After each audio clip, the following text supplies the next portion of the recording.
It was a calm, peaceful morning in the heart of the city. People strolled down the sidewalks on their way to work, cafes began opening their doors, and the air felt just like any other ordinary day.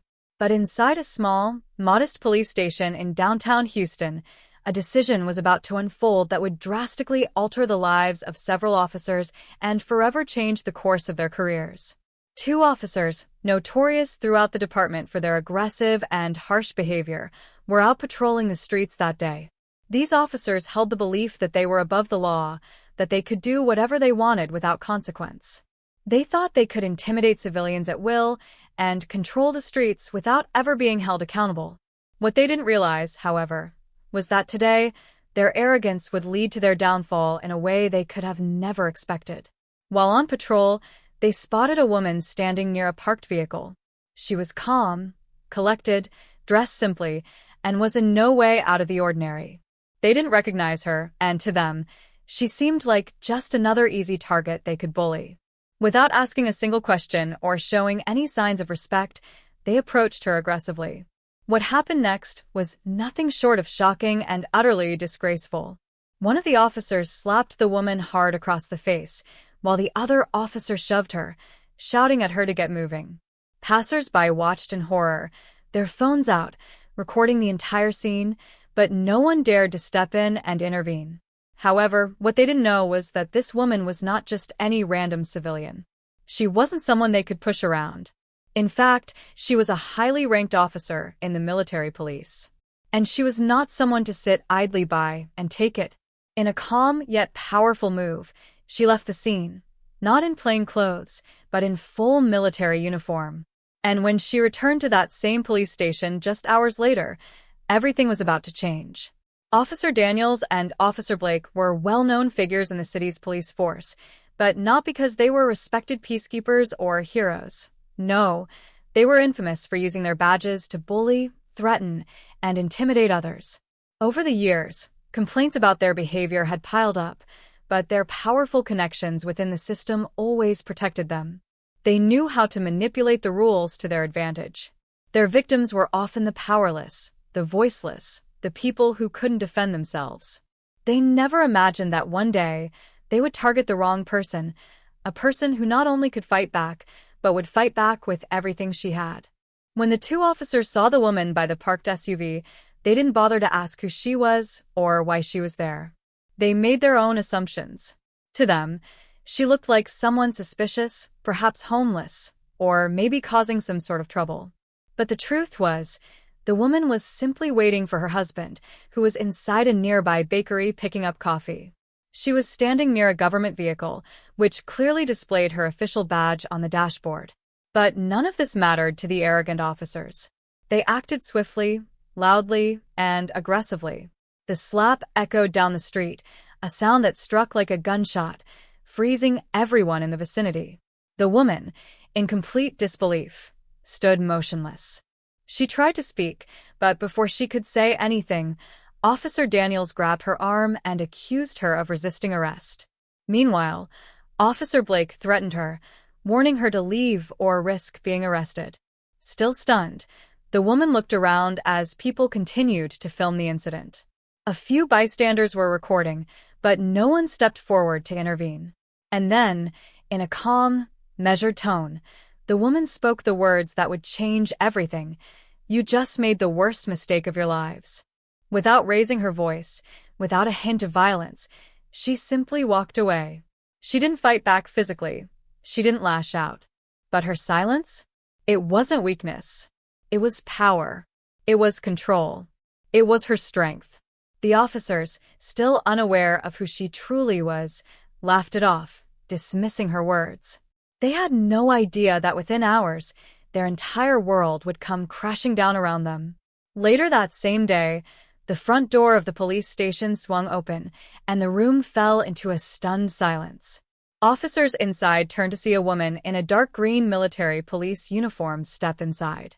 Her posture was perfect, her expression serious, and her eyes were calm, but filled with an undeniable sharpness. Behind her were two men from the Internal Affairs Division. The woman was none other than the same woman they had slapped just hours earlier. But this time, She was not just a random civilian. She was Major Sarah Collins of the United States Military Police Corps. She walked straight into the captain's office, her movements measured and purposeful. The internal affairs officers stayed behind, engaging in conversation with other officers. The captain, clearly puzzled, stood up when she entered. Major Collins removed her military cap and calmly placed it on the desk. She then proceeded to lay out everything that had occurred, speaking without emotion but with absolute clarity. The two officers who had assaulted her were called into the office. When they saw her in full uniform, their faces dropped. At first, they tried to deny everything, but the evidence was overwhelming. Multiple videos from witnesses had already been sent to Internal Affairs, and the footage left no room for doubt. The officers had not only assaulted a civilian, they had assaulted a decorated military officer. Worse, they had done it while wearing their police uniforms, representing the very system they had just disgraced. Major Collins didn't raise her voice or make threats. She simply stated, "You will answer for what you've done, and this time, your badges won't protect you." The news spread like wildfire. "Police officers assault military officer" was the headline on every major news outlet. Social media exploded with outrage. Videos of the incident went viral. People across the country demanded justice, and even politicians took notice. The mayor, under intense public pressure, had no choice but to release a statement vowing that full accountability would follow. Despite being the victim in this case, Major Collins kept a low profile. She refused interviews, believing that the case should be dealt with through legal channels, not public spectacle. Her silence, however, only added to her respect. She became a symbol of quiet strength, proof that sometimes the most powerful people are the ones who do not fight with fists or anger, but with integrity and resolve. The officers were suspended, and the investigation into their behavior grew more intense. More complaints about their previous misconduct surfaced, and 6 months later, a courtroom filled with media, lawyers, and the public saw these officers face criminal charges. They were charged with assault, abuse of power, and misconduct. But this trial was not just about two officers. It opened the door to a broader investigation into the department's culture. Internal Affairs began reviewing dozens of old complaints, many of which had been ignored or swept under the rug. The police chief was forced to resign, and sweeping reforms were announced. New training programs were implemented. But the most powerful moment came when Major Collins took the stand. She described the slap, the shame of being assaulted in public, and the silence of the crowd. She spoke of how she chose not to respond with violence, but with discipline, patience, and a commitment to justice. Her testimony brought the courtroom to a hush. Even the judge paused before delivering the verdict. Both officers were found guilty. They were stripped of their badges and sentenced to serve time in prison. But their punishment was not only legal, it was also social. They had become the faces of everything that was wrong with unchecked police power. Meanwhile, Major Collins was awarded the Medal of Civil Courage by the mayor.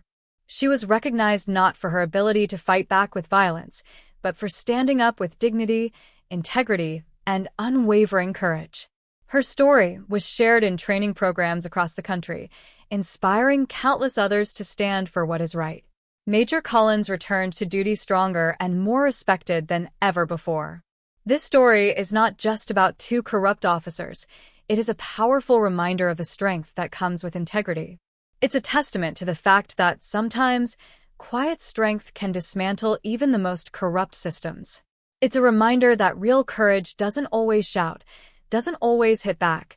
It believes in justice, no matter the cost. Thank you for watching this powerful story of courage, justice, and redemption. If you're inspired by Major Collins' strength and resolve, leave a comment below and share your thoughts. And don't forget to like, subscribe, and click the bell icon so you never miss a powerful story again. Until next time, stay aware, stay strong, and always stand for what's right.